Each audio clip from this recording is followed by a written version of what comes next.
I say, read my lips. There was no inversion. It was fake. So it was a Janet Yellen inversion. It So we was, had a fake inversion for 18 months.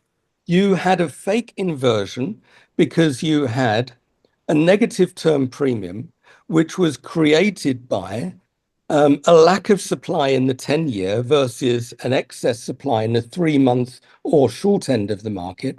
So you were messing around with the government bond market. You created this sort of inversion. Everybody goes back to their books and says, well, hang on a minute, what did I learn about that? Oh, when the yield curve inverts, then is a recession. It's not the case because, the bit that they don't teach is except for when the yield curve is being manipulated. Holy fucking shit, it's a dinosaur! Jesus Christ, what the fuck? Welcome, ladies and gentlemen, to the first issue of the Grey Market Talk of 2025. Hello, Nick. I almost said 1925, which shows how old we both are. Quick introduction. Why are we talking here and have the urge to tell our elaborations to you? I used to be a market maker, option market maker, so I'm agnostic to markets going up or down because I didn't really care. I had to buy and sell. And at this time, Nick was a bond market maker, pretty much in the same situation, but obviously he made a career, became a portfolio manager and managed, what was it, 60, 70, 80 billion euros in assets under management, Nick? One day we have to clarify role of CIO and bond and fund manager, but yeah, I mean, I was CIO, but before that I was head of a. So the chief bank branch. investment officer is telling the bond managers No, to keep yeah, things there's a on the difference straight and with narrow. no, it's someone is the doer, someone has the responsibility. So someone's job is to manage funds, and the other person's job is, if you like, is to be responsible for the output. So they do a good job, they do a bad job. What do you want to do about it? So that's I had the CIO role there. And the guy above you gets all the money, right? The guy above me gets to shake the fist. Yeah, I know that situation. Yeah, you're sitting at the desk, you're trying to do the performance for the whole firm, or at least your little part of the firm, and the guys above you, they have a nice portfolio. Yeah, there's you, there's your colleague X, there's your colleague Y, there's your colleague Z. At the end of the day, one of you guys will make money, so their portfolio is nicely stretched. So we can talk about modern portfolio theory in the workplace at one point. Anyway, I'm straying already. What do we want to talk about? Obviously, talk of the town at the moment are bond markets, especially the United States and the United Kingdom. It's almost like a whodunit, Agatha Christie style, like what's going on there.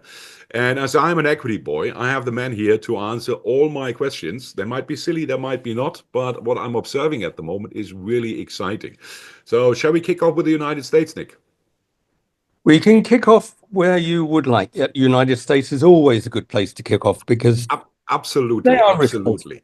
So Yeah. let me build up the narrative. What we had a global pandemic, and people were laid off, and the Fed had the urge to take interest rates down to almost zero. There are no reserve requirements since 2020 anymore. That's actually an interesting side point.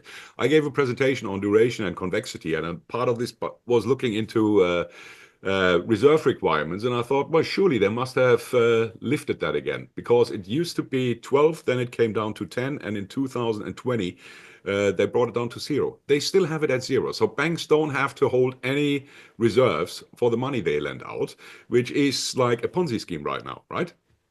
Not really. I mean, the Fed and the Europeans operate under what they call now an ample reserve system. I actually want to do an educational video on that, so we'll Oh, save that. I'm looking forward to that, because for me, it looks like they left the infinite money glitch simply in there. I think it's the remnants of just how the central banks have put so much money in the system. The bank reserves are, frankly, it's tiny. Anyway, It's tiny. so Relative let's start to with the bank. narrative again. So we have that, and then we had very high inflation. The official numbers were almost at 12 in the United States, and the unofficial, the figures every one of us who goes into the supermarket felt they were roughly plus 30%, something like that, yeah, for the things of what normal people need. Where the first time I took the mick out of the core CPI, which is the consumer price index without everything you need for living, shelter, energy, and food, because that makes it volatile. Yeah, no shit, Sherlock. And then there is the super core. What else did they fiddle out there, Nick? At the moment, I'm lacking it. There is another point which I don't know. Anyway, then inflation came down, at least officially, which means if your price of milk doubled and it stays there, and now the increase is almost zero over that, they tell you everything is fine again. Yeah, well, it doesn't mean your products have become cheaper. And the Fed started a new easing cycle. And in September from last year, we have to say now, they started taking interest rates down at the short end by 100 basis points. And the short end, my preferred, how do you call it, investment vehicle on the bond side, copied that, yeah? So interest rates went down by 100% on short-term bonds, really short-term stuff. However, on the long term, Fed reduced interest rates by 100 basis points. 10 years went up by over 100 basis points now. How is that possible, Nick? What's happening in the markets there? Well, it's a reminder to all those people who think that the Federal Reserve control the bond markets and the economy with this sort of thing that they do on overnight interest rates, that they somehow expect that the Federal Reserve is able to control the 30-year interest rate or the 10-year interest rate or the whole economy. I mean, now this is the reality sets in.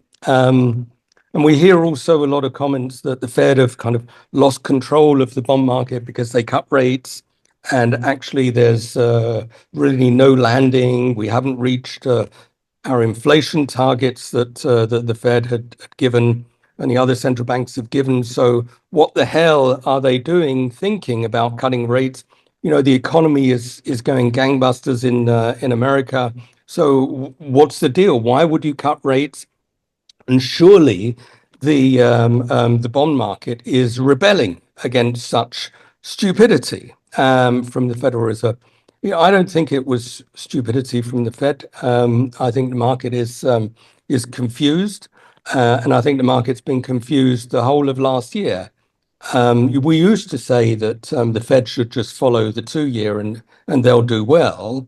But, you know, who sets the 2-year? It's the bond market. And the bond market had been setting, remember, from the beginning of the year, something like 7 rate cuts, and then it went, you know, very quickly to 0, and then it went quickly to 10 or something like this. And then it goes back again. It's the bond market that really is very, very confused about the role of interest rates in managing inflation.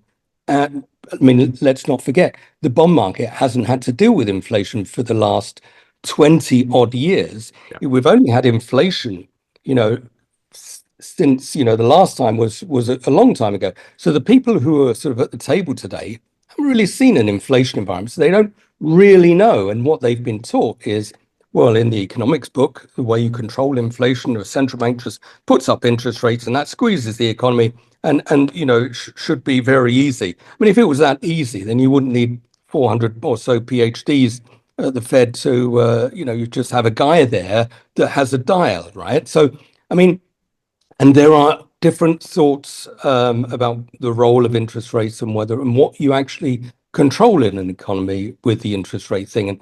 And I'm one of the believers that interest rates play a different role to what they think. And I'm one of the people who don't believe that interest rates are the control mechanism to getting inflation down. So putting interest rates up and getting inflation down. I don't believe in that, but the market believes in that and the Federal Reserve believe in that. So we have to follow their line so that we can understand their thinking. Now, the Federal Reserve, what they were seeing in September last year when they cut rates at 50 basis points, they saw two things. They said, well, inflation used to be 9.1%. Now it's about 3-ish%. It's come down a hell of a lot. And we've got interest rates at 5.5%. Maybe we should get interest rates down a little bit. And let's not forget, when we look at the unemployment numbers, they've ticked up by 0.4 or 0.5%. I mean, let's not again forget that employment is still very low in America, give or take around 4%. I mean, in Europe it's far higher. But they were seeing a rise in the unemployment. They saw a huge decline, relative huge decline in inflation. They said, well, it's about time we did something to interest rates. And I think that was not bad thinking at the time because for how they see the economy. So that made sense. And immediately the bond market goes out there, the bond market, and sort of starts to remove the forward rate cuts from the market and starts to sell the 10-year. And everyone says, well, surely the Federal Reserve have lost control of the 10-year. Fed don't control the 10-year. They don't do anything out there except when they do QE and QT. So with the interest rate, that's an overnight rate. I mean, why do you think it impacts? So what they were saying was, well, by reducing interest rates under the theory that interest rates control inflation, so if you reduce interest rates, in their sort of eyes, inflation therefore must go higher. And on that basis, yield should go up. Of course, something else was going on at the time. I mean, Janet Yellen was potentially, not in the frame anymore. And there was some thoughts about, who was going to be the next Treasury Secretary if it was a Trump, Team Trump, and so on and so forth. So, and at the same time, and this is a complication for those listening, there was something called a reverse repo account that was being reduced dramatically. And the reverse repo account... Quickly explain that to me again. What is a reverse repo, Nick? So the reverse repo account effectively was a pot of investments that money market funds can effectively go and say, okay, we've got a lot of cash. We don't want the Treasury or the Fed don't want the money market fund to go and buy T-bills, because if they buy T-bills, then it just sort of reduces the yield.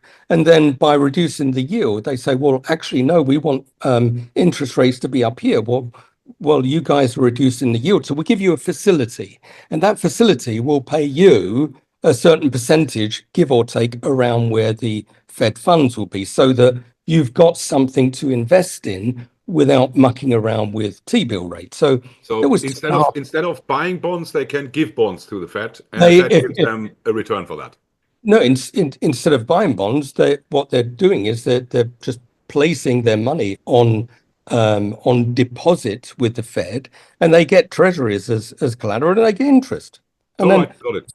And so it's an alternative investment pot, and it's just a way so that they don't mess around with what the the observable investable interest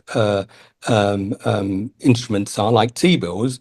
So they thought, okay, so we have this facility, and it's great. But as Janet Yellen was more and more issuing T-bills in the market, because she didn't want to issue 10-year for a number of reasons. She said, okay, if we issue 10-year, then you add duration risk to the market. At the time, you remember, we had a stock market that was going down. We had a bond market that was sort of rising in yield. And so both, if you like, both parts of a 60-40 portfolio were not doing very well.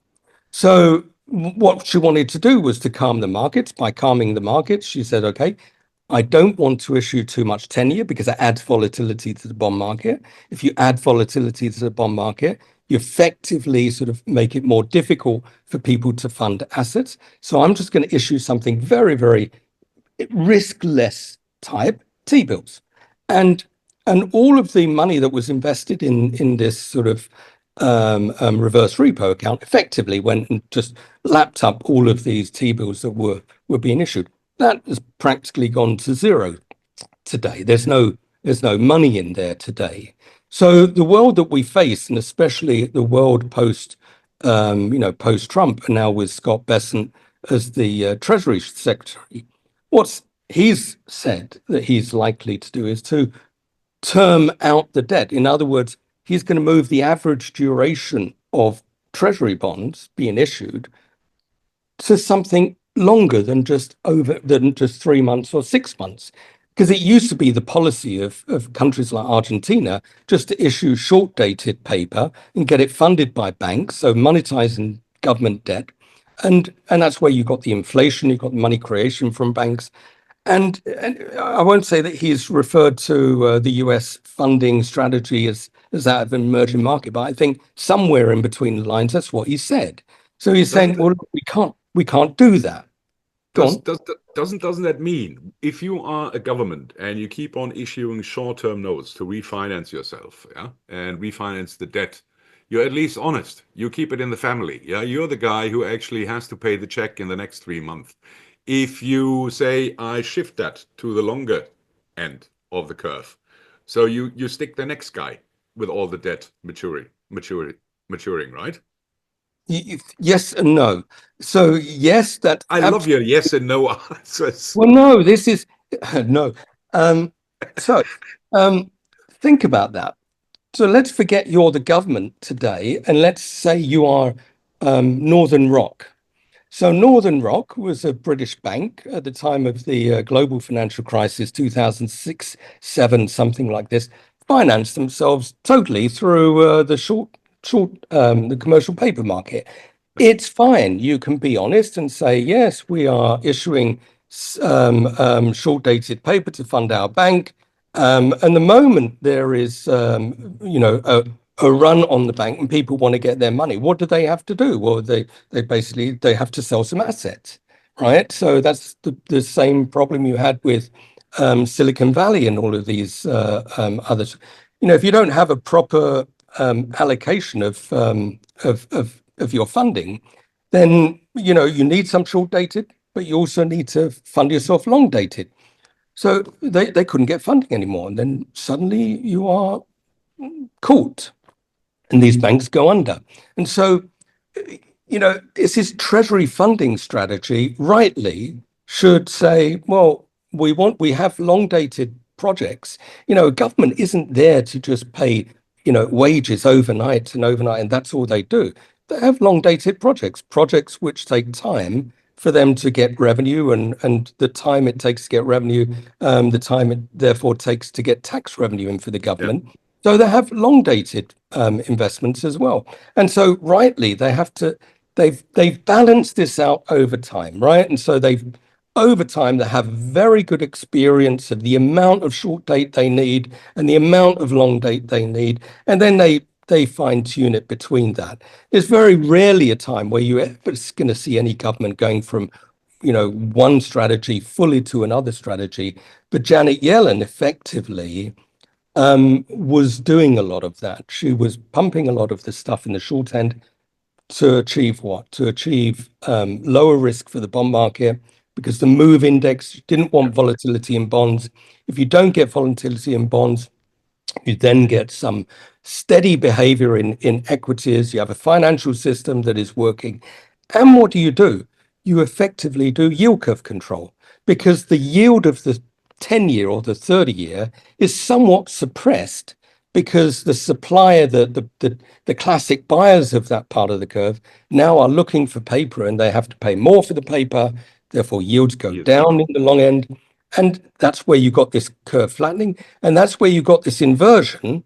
And that's where you got the classic economic thinking, oh, yield curve inverts, there must be a recession. No, this was all to do with yield curve control, nothing to do with the economy. Mm-hmm.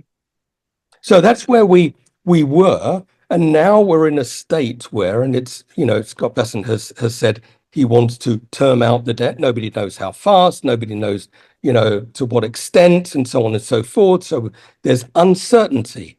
And this uncertainty is reflected in higher risk premium for treasuries today. I don't believe it is just a fear of inflation. It is a fear of inflation. It is a fear of, or a recognition that perhaps there's going to be more growth in the economy. It's recognition that there are too many unknowns. And that unknown thing gives you something called a term premium. And the term premium is the yield that you expect to get for, let's just say, long-dated government paper versus short-dated government paper. So instead of having a negative or sort of a negative yield curve, you have an upward sloping yield curve.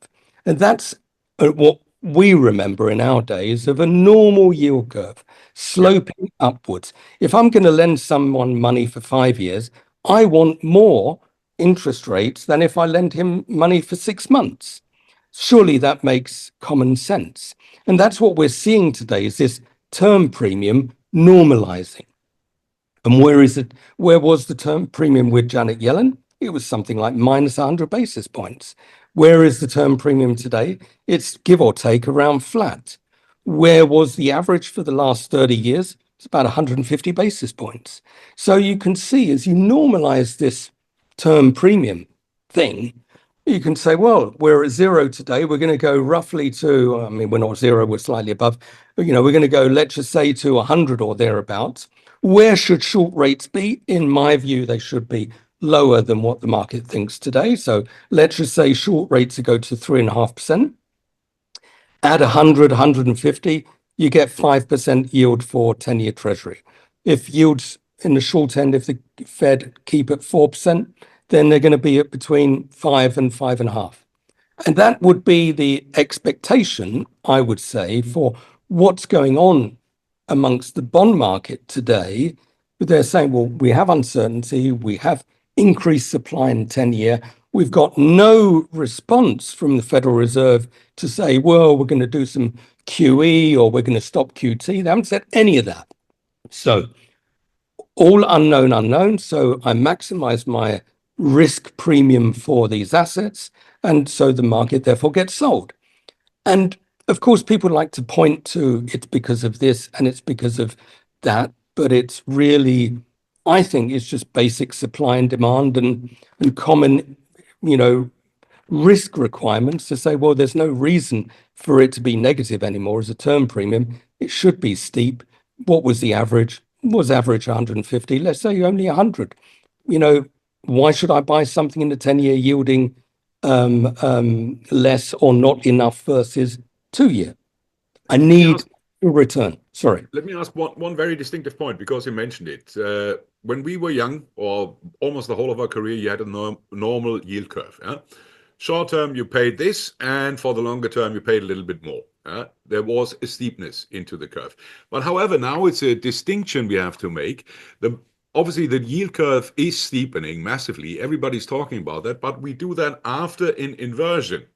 Doesn't that change the whole game plan from this being a normal market? Now we have something from bizarro world in here, because the signal everybody is quoting is 10 versus 2s, yeah? Which almost always, or what did I hear? It predicted the last 12 recessions from the 10 we really had. Yeah? And now the new chart, not new chart, we know it obviously, but which is now being quoted all the time, is 10-year versus 3-month yields we have in here. We have a huge steepener in there, which means in the past we always saw that this steepener right before the recession hit the market. So we're not in a normal environment where longer term money costs more than shorter term money.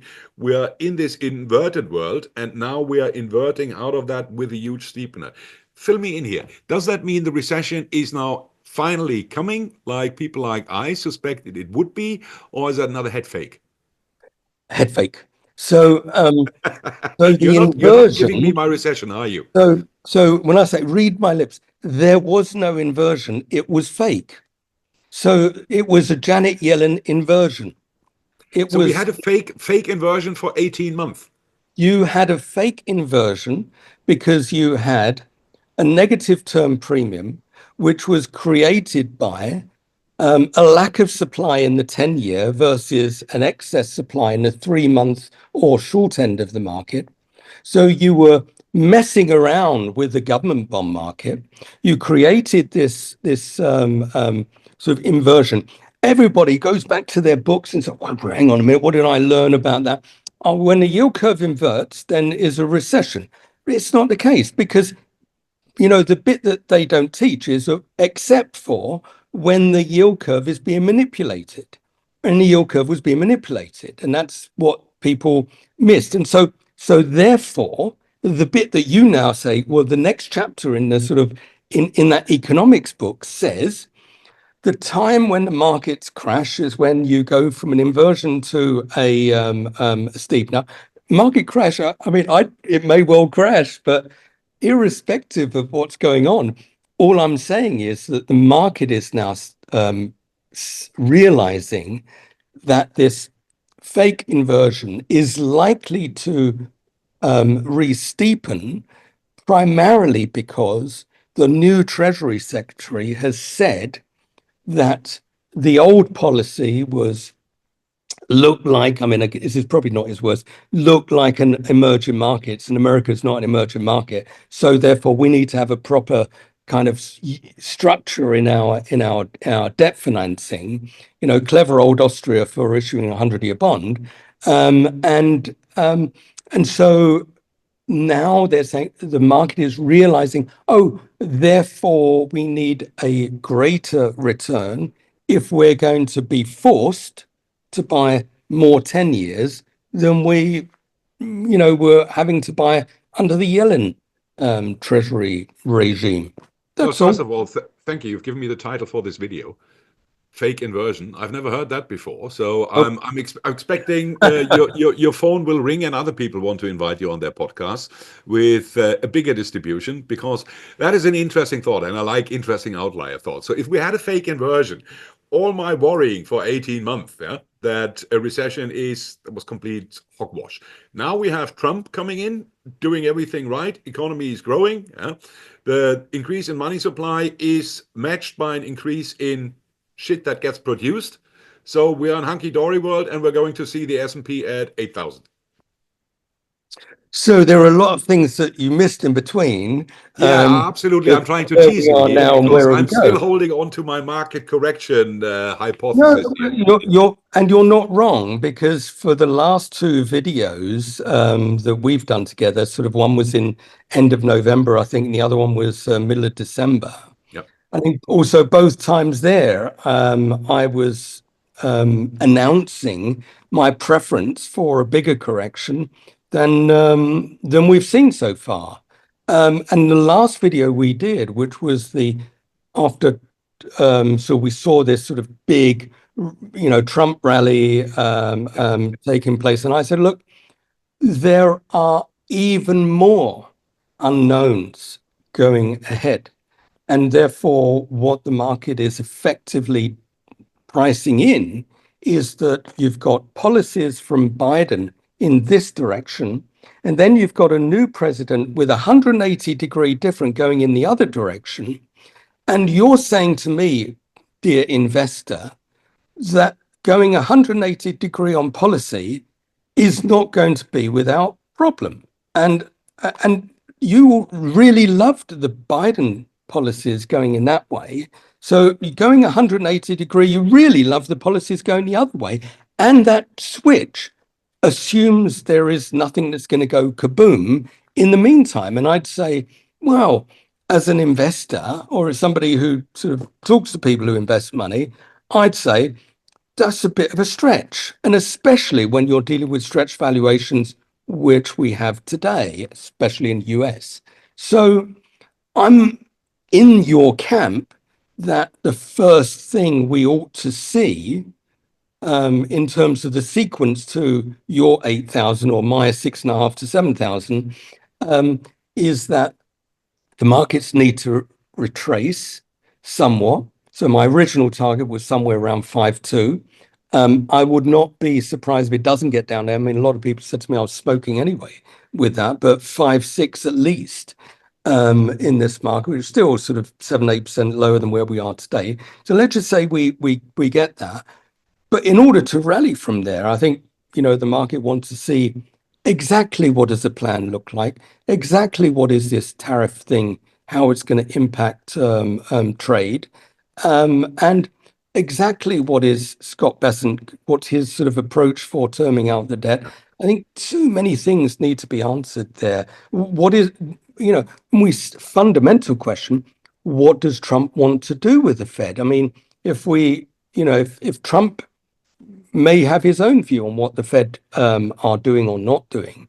So he may well want to say, well, should they be independent? Should we have more control of these people? I mean, they've messed up so many times. Surely, you know, what's the advantage of having an independent group that keeps messing up? Either you put qualified people there, they are qualified, or you have to have more control over them. And, you know, my view is a government with so much debt needs to control a lot more than what they're controlling. What about the outlier move? Abolish the Fed. Well, I don't know about abolishing the Fed. You almost certainly need some monetary plumbing function.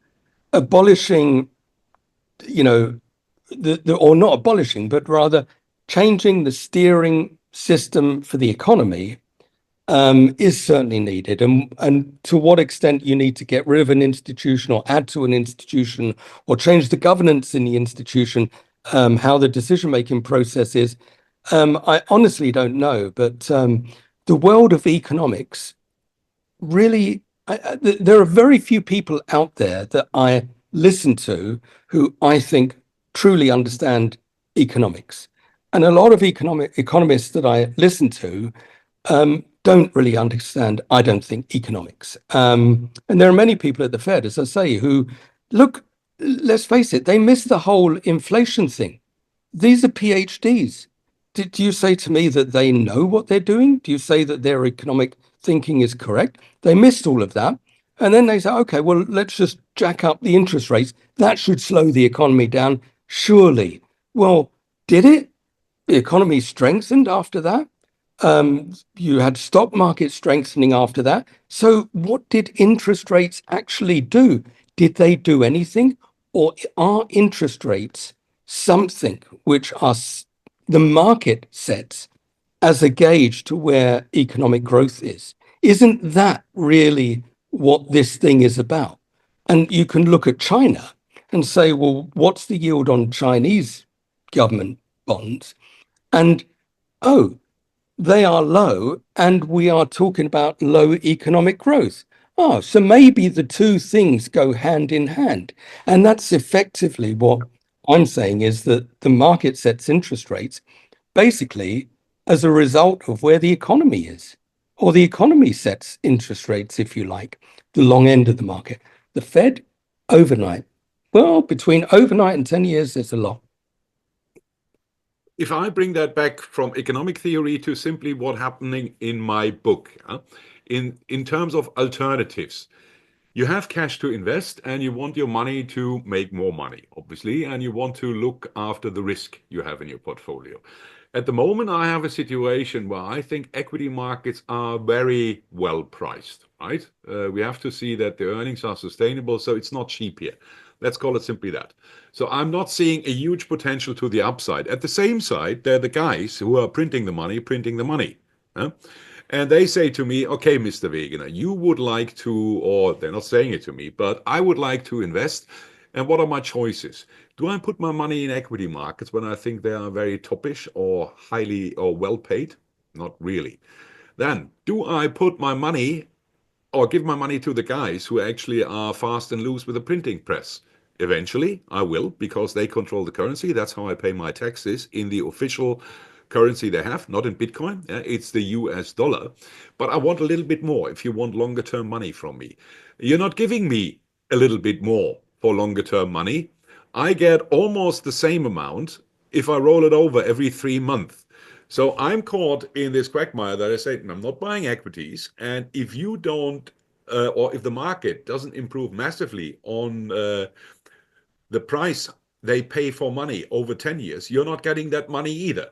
So it's right in the front until we see a correction. And I heard this line from Bill Fleckenstein in an interview, one of the great analysts, and he said, bond yields will continue rising till the equity market corrects. And I like that, because that feels right to me as the investor who has to make decisions. Yeah, I love to buy good equities. Not at these levels. I'd like to have them cheaper. I believe in long-term economic growth if you have a capitalist or libertarian system in there. But I'm not getting delivered at the moment what made or would entice me either to buy more bonds to get the yields down, I want them higher, or reinvest into the equity market. So that's why I'm stuck at the beginning of 2025. What's my way out here, Nick? What am I doing? Stay? Congratulations. Brilliant, absolutely brilliant what you just said, because Oh, that's thank you. exactly the thought process that most investors should be sort of going through right now. What do? You've got an expensive equity market, so you say, have I got enough? So where is expensive? So at the moment we say expensive is America. We know that not expensive is Germany, but we're not sure about whether or not the earnings are growing in Germany. We know the multiples are growing in Germany. We don't know about the, and then we look at China and we look at Asia and we say, well, there's some opportunities over there, but similarly, they haven't quite, you know, made public some policies which are going to turn things around. So generally, equities everywhere are question mark.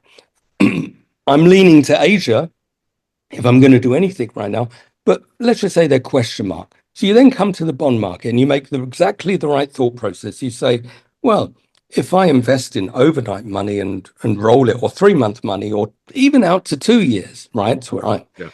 even out to 2 years, that's much better than investing sort of just for a small pickup in return for having 10-year money today, Exactly. especially because the trend at the moment in the long end is rather for more rise in yields, irrespective of what they might do at the short end. So you might, my view was short end goes down, long end goes up. And that's exactly what we've seen. And my view is the short end goes down even more and the long end has to go up even more. So as I say, if you look at 5.5% 10-year US yields, plausible, 3.5% yields for the short end after cutting more interest rates than what the market's thinking about today. And why should they cut?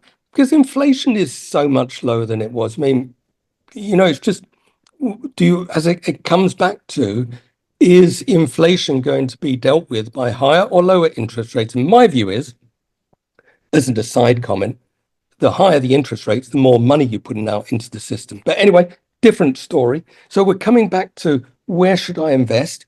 So at the moment, the curve isn't steep enough to entice a normal investor to go to the 10-year or 30-year, unless it's a pension fund. They have to match fund liabilities, and we understand why they do that. But pension funds have, let's just say they are not necessarily having a lot of demand at the moment in that part of the curve, because they've done a lot of match funding in the last few years. So yields need to find their high before you, as an investor, should be coming in and saying, yeah, I'm going to extend my duration. Because what did we used to do in the good old days when we had a steep curve? We used to do the calculation. We used to say, okay, if I buy a 7-year and yields go up, I will still make money because I'm rolling down the yield curve, because my 7-year bond is becoming a 6.5-year bond and that yields lower. So there was always a break even calculation that you made. We had it on our desk every morning from our sort of head of research. And we always understood how this sort of analysis was, but we haven't had a proper curve for a long time. Now we are getting close to that proper curve thing. So now we can start to do that kind of maths. But at the moment, the maths is simple. If you buy a bond, you're going to lose money. So there is no rolling down. It's just going up and up and up. And we need to find that peak. We don't know where it's going to peak. As I say, my guess is 5.5. It's plausible for the US. And China in recession has already shown you where their yields are. They just keep going down at the moment. So when we see the high in yield, then we can start to look at extending or recommending extending and all of this stuff. But that comes later, in my view. So Fleckenstein might be right, yeah, with the So situation. that was the second point of yours. Sorry, I didn't get onto that. So Fleckenstein basically said, where will that high be? And 5.5, you said it. That is some of the magical numbers in our but market. he also referred to, when we get to 5.5, is the stock market just going to look and say, oh, interest rates are 5.5? Isn't that interesting? They're clearly going to to think about, hang on a minute, my return on equity, my next 7 or 8 years or 10-year returns from equities with this type of PE is very, very low. So hang on a minute, the government are guaranteeing me that they're going to give me 5.5%. And I'm not sure that I'm going to get 5.5% from a portfolio of equities with this level of PE, because historically there is a correlation between the PE and forward returns. I mean, you know, you can follow stuff like that, and what the answer is, you need a good model, but let's just say it's plausible. So people get enticed out of risk assets, equities, into bonds suddenly. And you get this sort of equity sell-off, and it's sometimes when things get disorderly, central banks get involved. And why do they get involved? It comes back to the next correlation, is the link between tax receipts and the level of stock markets. So, then you get this, otherwise you get this circular flow of problem. Equity goes down, tax receipts down, got borrow more money, yields go up, equities say, don't like that, equities go down more, less tax receipts, yields go up even. You have to stop. And so the Fed would then intervene and put liquidity in the system. And then we back to the days that we also remember not far ago, where the Federal Reserve print and they add to balance sheets, and all of this sort of serious deep voice talking about we have to get the balance sheet down. All a load of nonsense. There is only one thing for them to do eventually, and that is to print. I mean, I'll let you ask me more questions, but this also goes into the thought process of, if pension funds are going to be investing in an economy through fixed income and equities, something we've spoken about before, the government are now going to have even more interest in getting these pension funds to be buying gilts as opposed to treasuries, or, do you know what I mean? If the UK government are going to be more interested in their own pension funds buying their own assets. So, as I say, I'm a believer that the politicians will force these savings institutions to play a role in that, and it's not just the central bank. So in the intro, we were talking about chief investment officer and portfolio manager. And chief investment officer, your role, you were the guy where the bucket stopped. But more than or let's put it that way, you forgot more about portfolio management than I will ever learn. So the strategy to structure a portfolio when we have these magical numbers like 5.5% here.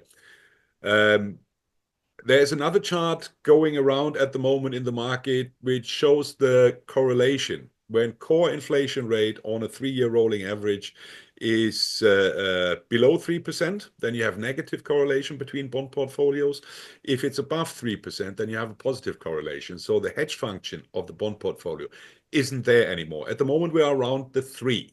If I put in the older data, we are still above this level, so which means my hedge function of the bond portfolio wouldn't be really there. However, if I say now, as somebody who wants to play not just static now, but over the time, when do I start building up my bond portfolio? When we're at levels of 5.5, the economy starts tanking, inflation will go down, the hedge function is there again, and will give me the protection against an equity market which will have already fallen by then.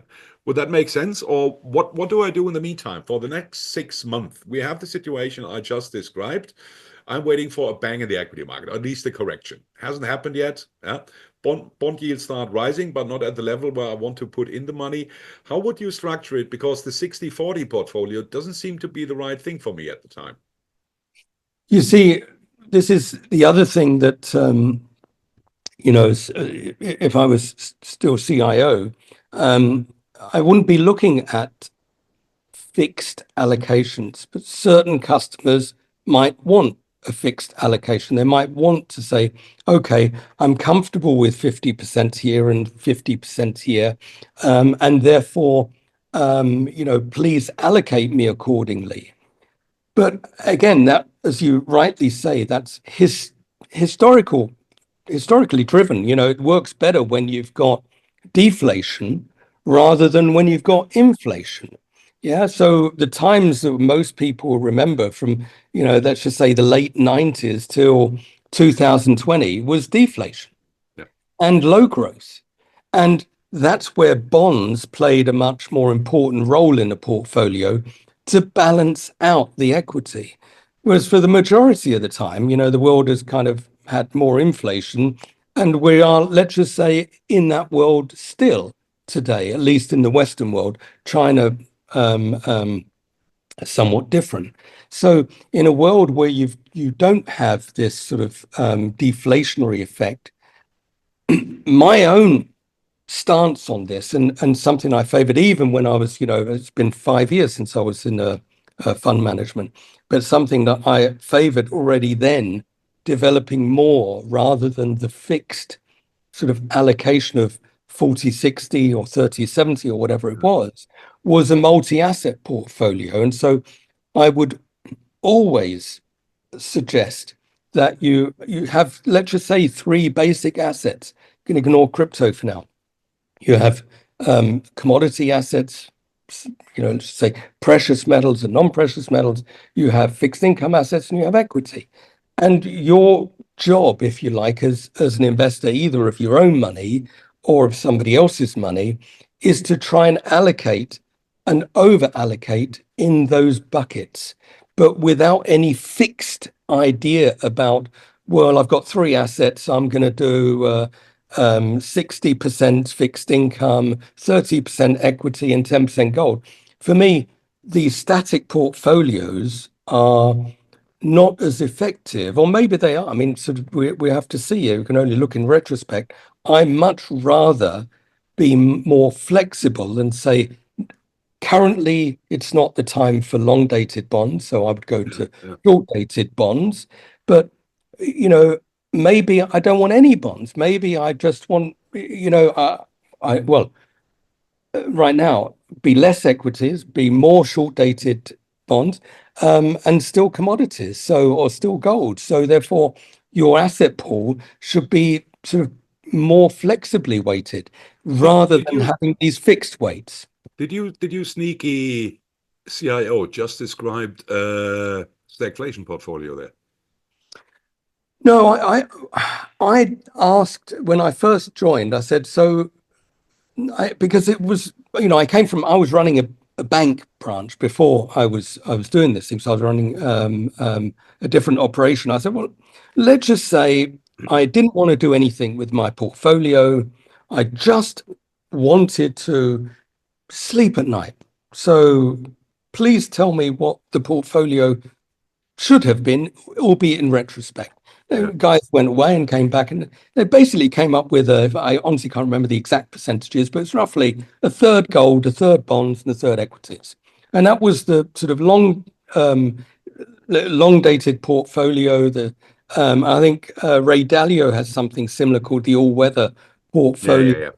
And that was a case where over a long period of time, the static thing seemed to work.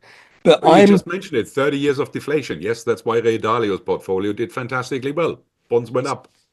And I think the world going forward with this incredible amount of debt isn't as sort of long cycle as it probably was. I think we're going to get a lot more choppiness. And if we've got a lot more choppiness, I would want at least my fund manager to have the flexibility to adjust those weights and not to be so constrained. If he's allowed 30% equity, I'd actually want him to be at 0 or 80%, basically. I don't want him to be restricted to between 20 and 40. So I think the world we're coming to is more volatile, and therefore we need more flexibility in that respect. And, Bill Fleckenstein, come back to this thing, we haven't got disorderly markets at the moment. We don't have disorderly bond markets. And I don't think if S&P goes to 5-6 is a disorderly market, so the Fed won't be involved. So when do they get involved? And that's really the question.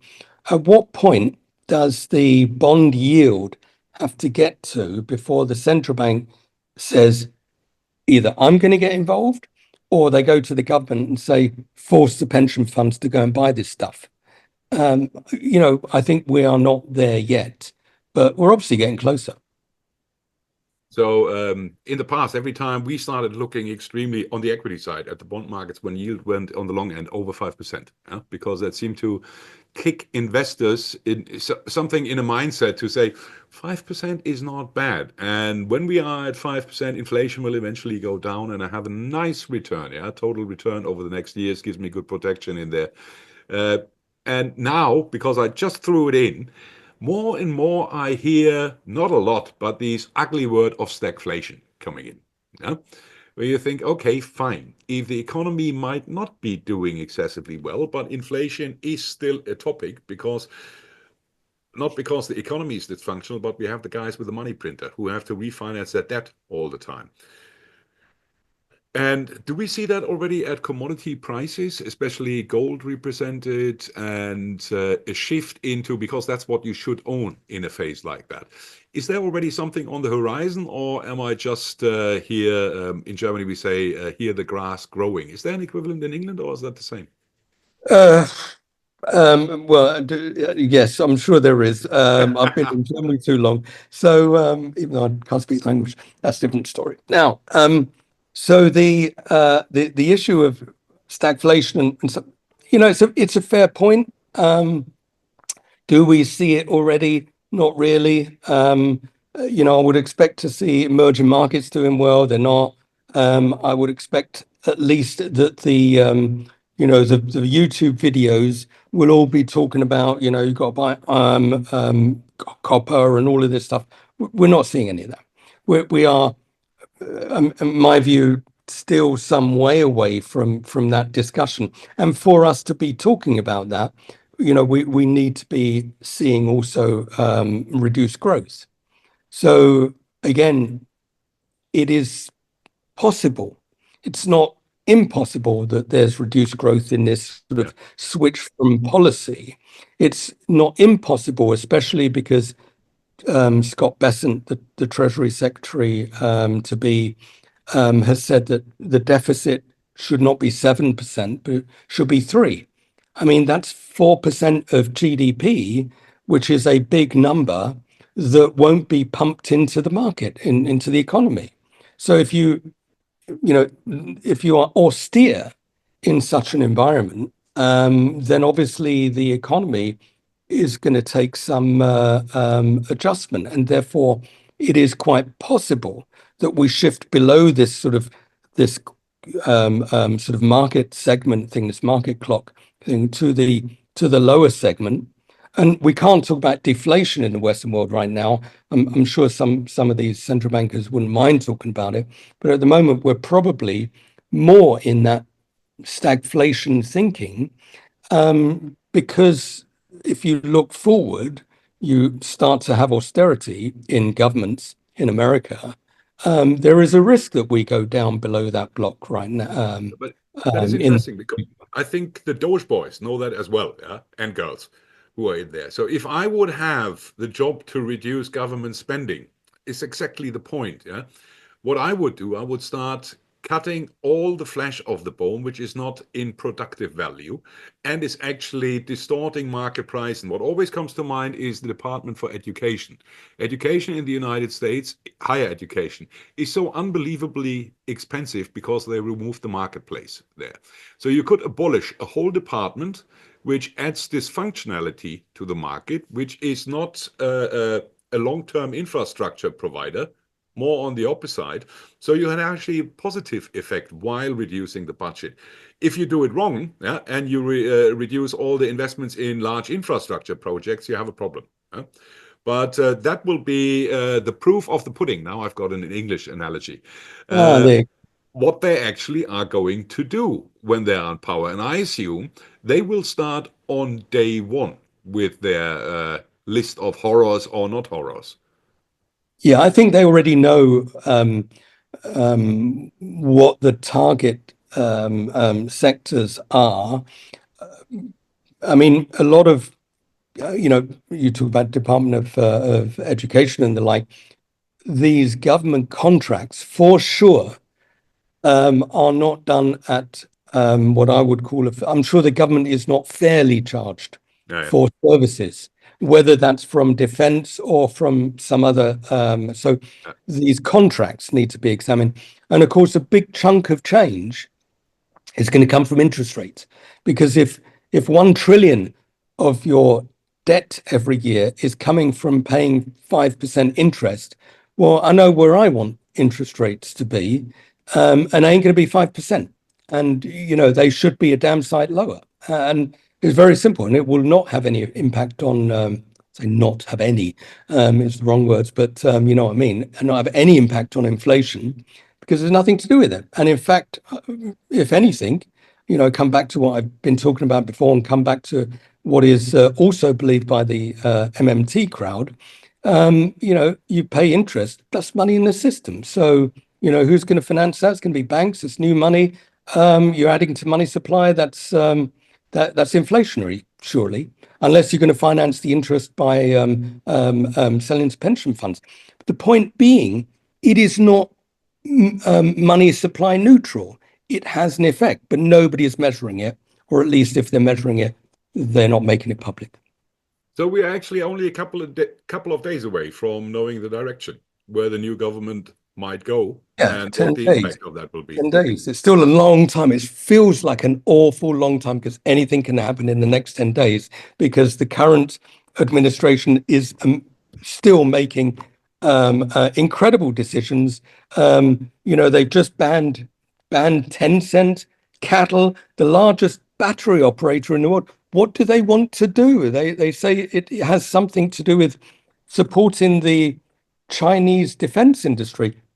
Frankly, the Chinese companies supply an awful lot of products which go into the American defense industry. If they stop these companies from supplying all of their products, there wouldn't be a defense industry.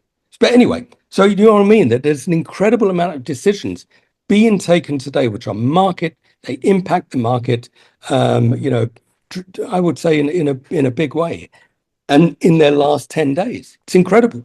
This is actually very interesting. We're talking about that we're 10 days away from actually that the market might realize what is really going to happen. And you can't see that at the moment, but I have the 10-year US yield chart in front of me. And we are, again, 10 days away from something where we could make a decision, a decisive decision. And there are long-term tops on the 10-year yield at around 5.1, 5.2%, which the first time was tested in February 2002. So we're running into an environment where the charts say something could happen here. It could go both ways. Either we top out and we see a huge rally in the bond market, or we blow the whole thing up. And that's 10 days away. And it's almost as if all the market participants who are talking like we right now, waiting at this goal line and say, which direction are we going to run in? Well, that's a very good observation, because the second today, Nick. Thank you. Well, yeah, no, you've done more than that today. You really outdid yourself.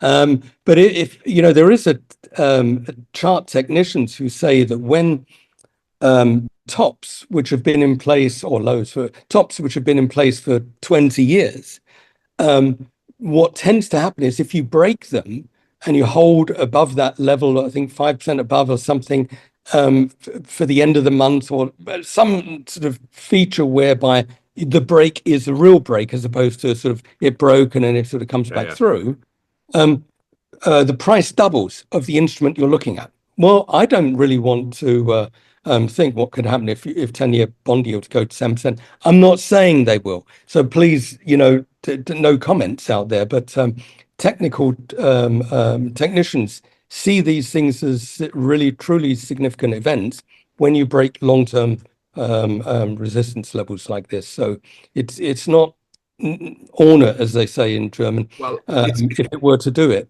it's not a killer. I remember my parents financed their first, or the house they built, the first house, at I think 16 or 17% interest rate. Yes, inflation was higher in the 70s, but the economy was growing. So, and it wasn't a killer. Yeah, things didn't stop Absolutely. sliding. Obviously, Absolutely. for our mindset, having seen deflation in the last 30 years, it would be quite a bit of a shocker, especially Right. for the younger boys and girls in the market who've never seen something like that before. Sure. Right? Sure. I mean, because the people today, they anchor their, their thoughts on what they know.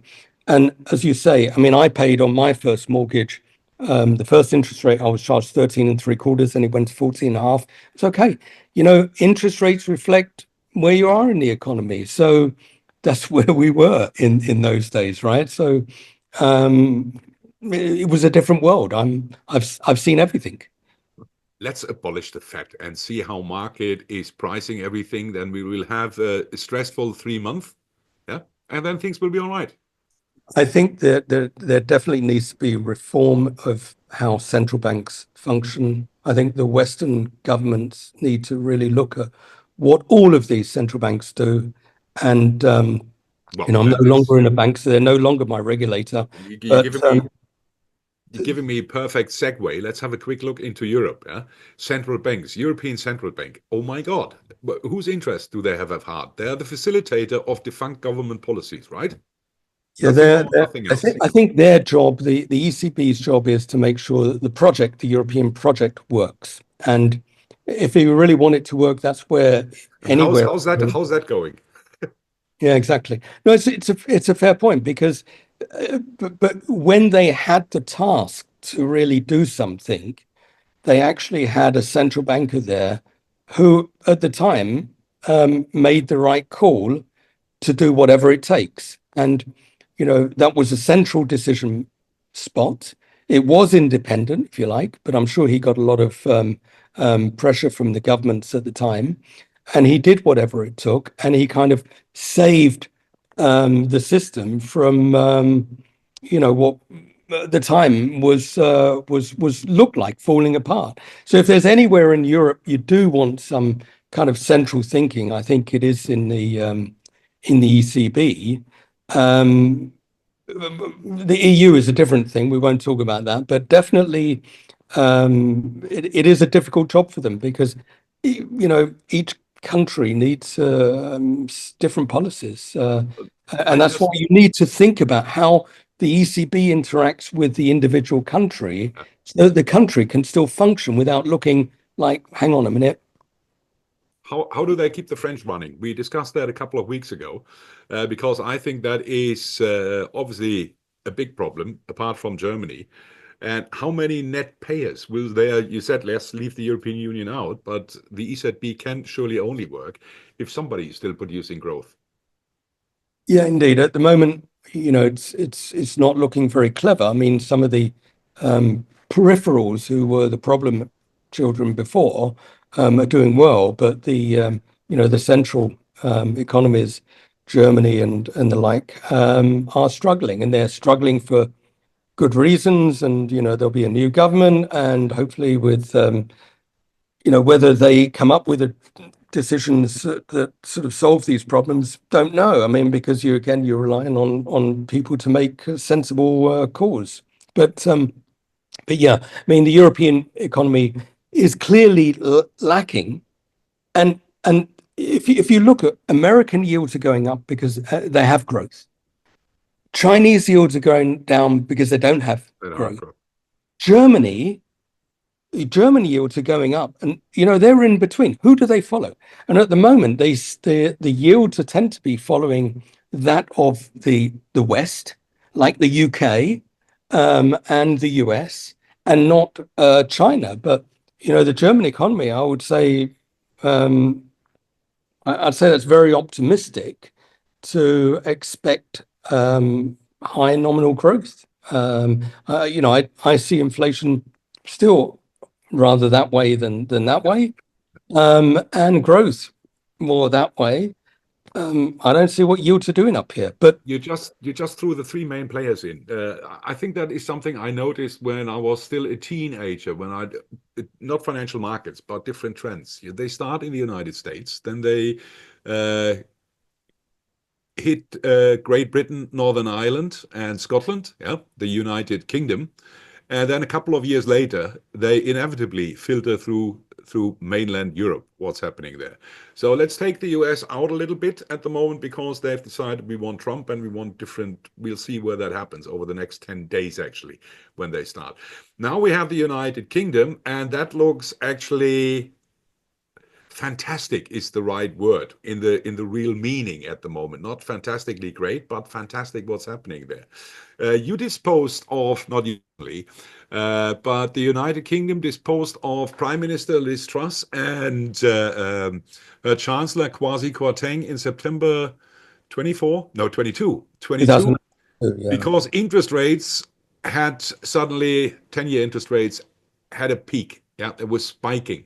Today, Yes. we are far above this level, and there is no prime minister resigning, no chancellor resigning, and everybody's like, yeah, well, things like that happen. So what's happening in the United Kingdom then is, I facetiously asked, was that the proof that we had a coup in 22, that they didn't like conservatives who wanted to reduce taxes and get the economy growing, to tackle the inflation problem by growth of real stuff, and didn't want to do that. Now we have a lefty government with a huge majority in the United Kingdom under Keir Starmer. Interest rates are higher, growth is tanking. What's the future in the United Kingdom in this framework? If you blow up over there, surely that can't be good for Europe. Well, we don't know about blowing up, but if you were to overlay interest rates in UK, Germany, US, it's all in the same direction. Their troughs are roughly in the same area. They're kind of all spiking in the same point. They all follow each other. So people seem to move around their portfolios, based on what they might want to believe in the currency, rather than anything else. But they seem to be fairly interchangeable.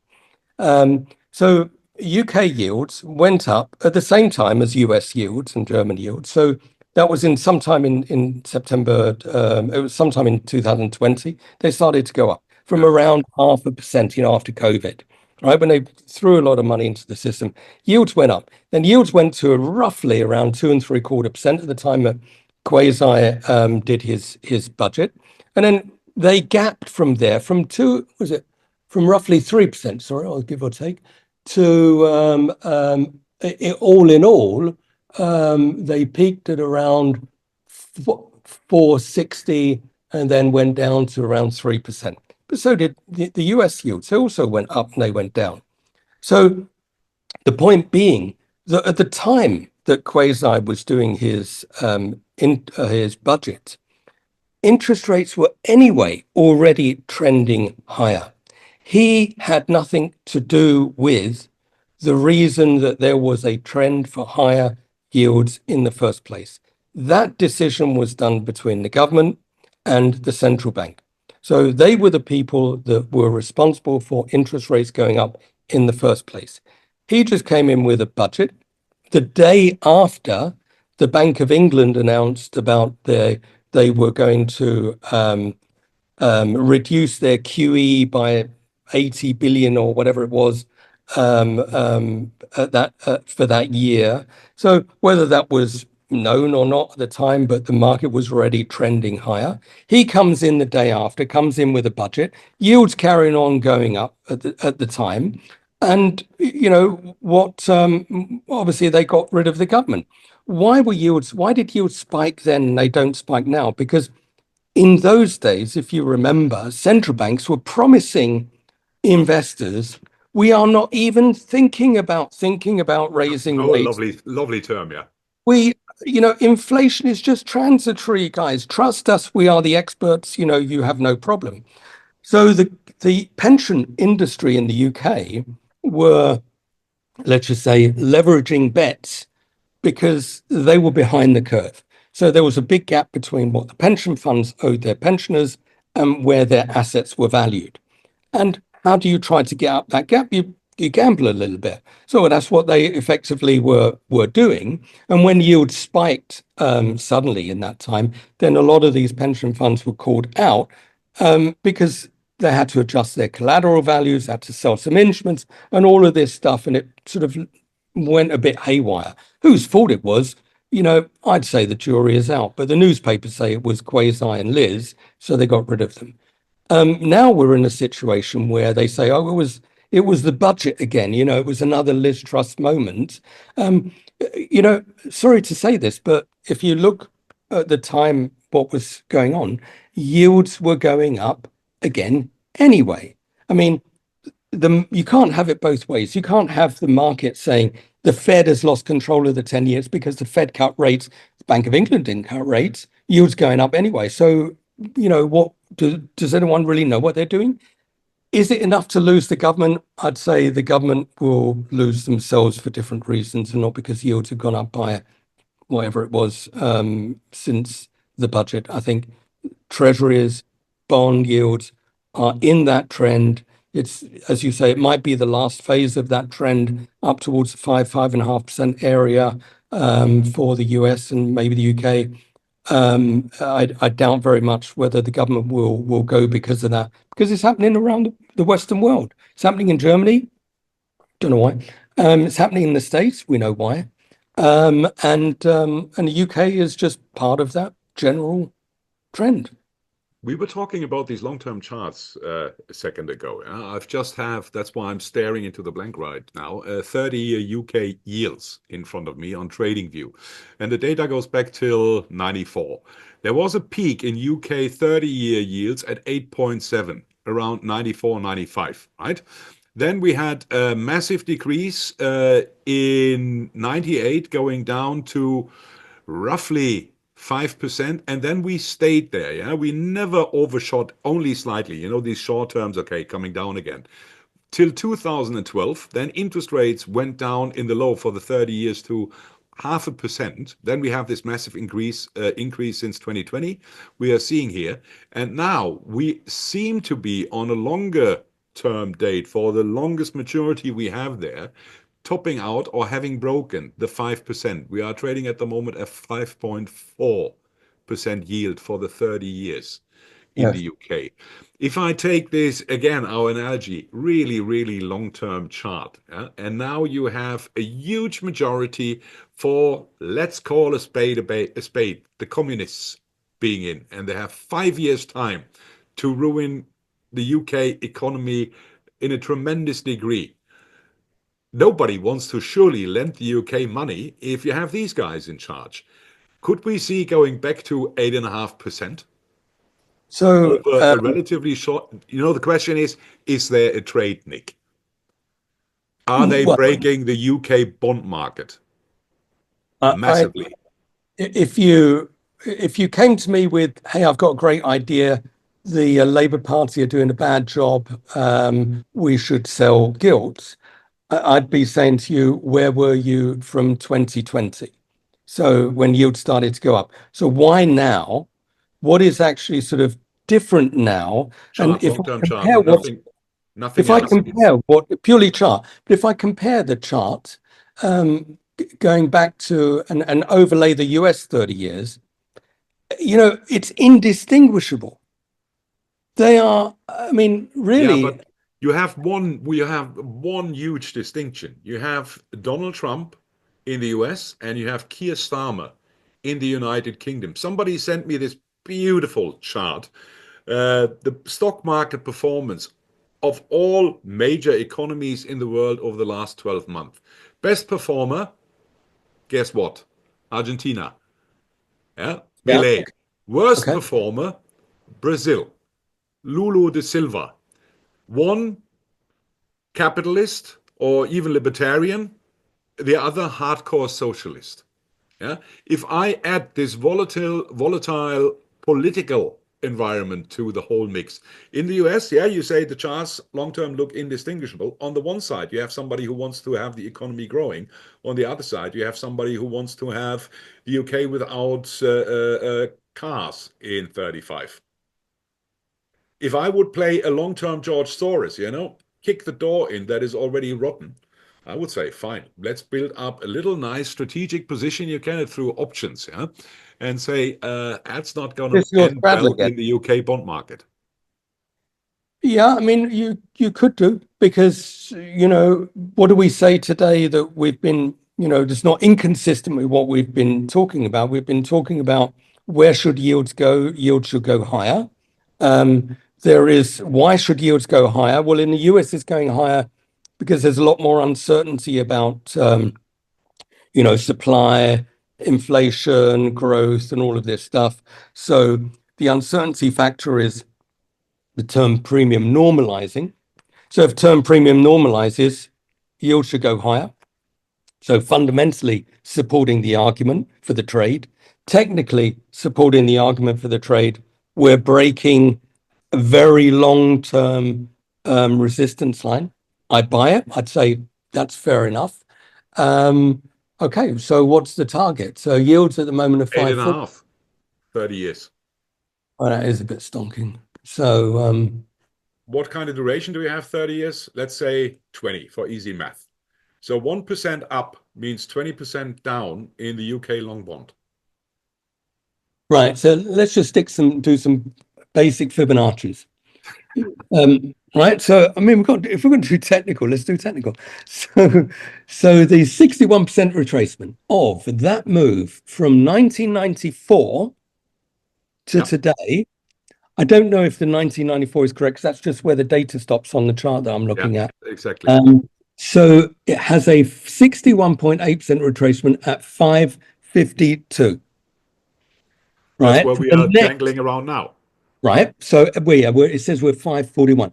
The next Fibonacci, which is 78.6, is 691. So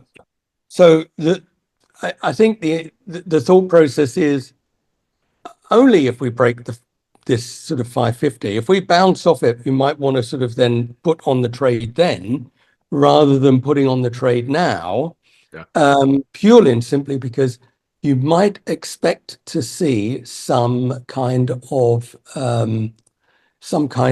resistance at that 550 level for bonds. And let's not forget, if we've got a bit of a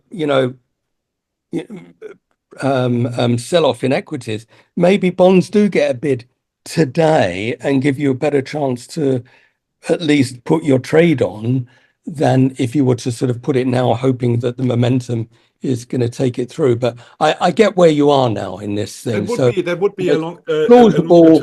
be a longer term trade for me. Simply the idea is saying, yeah, fine. That is a pre-Millet development we have in the UK, and the UK is no stranger to having cap in hand running to the IMF and say, can I have some more porridge, please? Yeah, I get that. I could see, from a technical level, some breaks here. I have to do some more work on it, but I think I get where you're at. But I would say, you know what, you could do me a great favor. We don't have to do that now. If you would have your magic Elliott tools on the long-term chart of the UK long bond and say, can we actually have a count there? And would give that us some direction. Having still the political hat on to say, these guys don't know what they're doing and it's going to end nasty. And because they have this huge majority, they are going to stay in for 5 years. They have 5 years time to do all sorts of shenanigans. And that might be the catalyst for this breakout to the upside. Yes, I'll do that. I've certainly got it already for 10-year treasury, but I'll do that I'll have a look for 30 years. They basically look the same, to be honest with you. When I look at this chart, 30-year US and UK, it's almost indistinguishable. Yeah. If it wasn't for the sort of the leader of the country in both of them, I'd say it could be the stock market. Could be even a nice. Could be even a nice spread trade, yeah? You just have to polish up the old ISTA to be able to do these transactions, because in the retail market, I had no idea how to short long-term UK gilts on the option side. So, but it's clearly something I like. Yeah? We have this similarity, but we have two opposed political systems now in the game. You have two post-political systems. You have, at the moment, two different trends in currencies. Yep. So you have the same trend in the bond market. You have a different trend in the currency, and the stock market has been big time diverging over the last. So Yeah, interesting. So, What's- is this, is this the best we can come up with? Don't know, but Yeah, I think something that is something the to consider. best killer trade we've done our job today, yeah? Coming out with an oddball at the end, which is not something for the day trader or the short-term speculator, but somebody who plays long economic trends and has read history books. Yeah? Yes, And just give me more work to do. So, okay. lovely. So, yeah, let's cut it here, Nick. I thank you very much. That was Oh, that was brilliant. long. I got praised twice by you. That hasn't happened in a couple of months. At So, least, nice.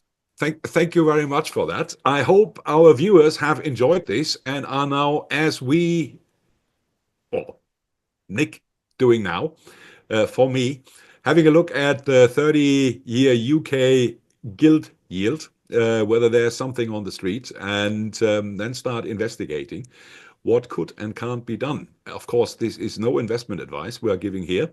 And you gave me the title earlier. What was it? We seen a fake inversion for 18 months. Oh, right. Okay. I was hoping you'd forget that, but never mind. All right, good. Yeah, and on the UK Gilt side, I add on in the title 500% profit potential, stuff like this. Yeah, and Well, then okay, good, you good. all help That's not us, my view. please. For the record, for everybody, it's not my view. Okay. If anything, if yields break this 550 level, then you're going towards 7%, but not quite. So Well, that's then still my we're not, old bread and butter trade, Nick. Let's see yeah, how the absolutely, volatility is. Straddle. absolutely. But I think there'll be looking, just eyeballing the chart, you'll get a better chance to put this trade on. So that's I have to have a look at the bond my volatility. If my volatility thought. is low, you know the old play. Let's put on a long-term straddle. Yeah, just Right. volatility. But I haven't looked at it, but I have the assumption that volatility is on elevated levels in 30-year UK gilts. Cool. Smells like So, it. So thank you very much, our viewers. Help us to feed the algo. I work on the fantastic titles. Thank you very much, Nick. That was, as always, absolutely enlightening. And I hope you will tune in again when we have our next gray market talk. Oh, one last word. Falk got an email from one of our viewers who said he didn't like me with my dyed hair. They're not dyed. I swear to God, they're real. Yeah, I just got cut a little bit, so maybe I'm looking a bit blonder at the moment. That's really well, what you I'm doing. did have a few times this sort of red-looking hair. I have observed that. But anyway, so I get what they're saying. Okay. All right. Thank you very much. Bye-bye.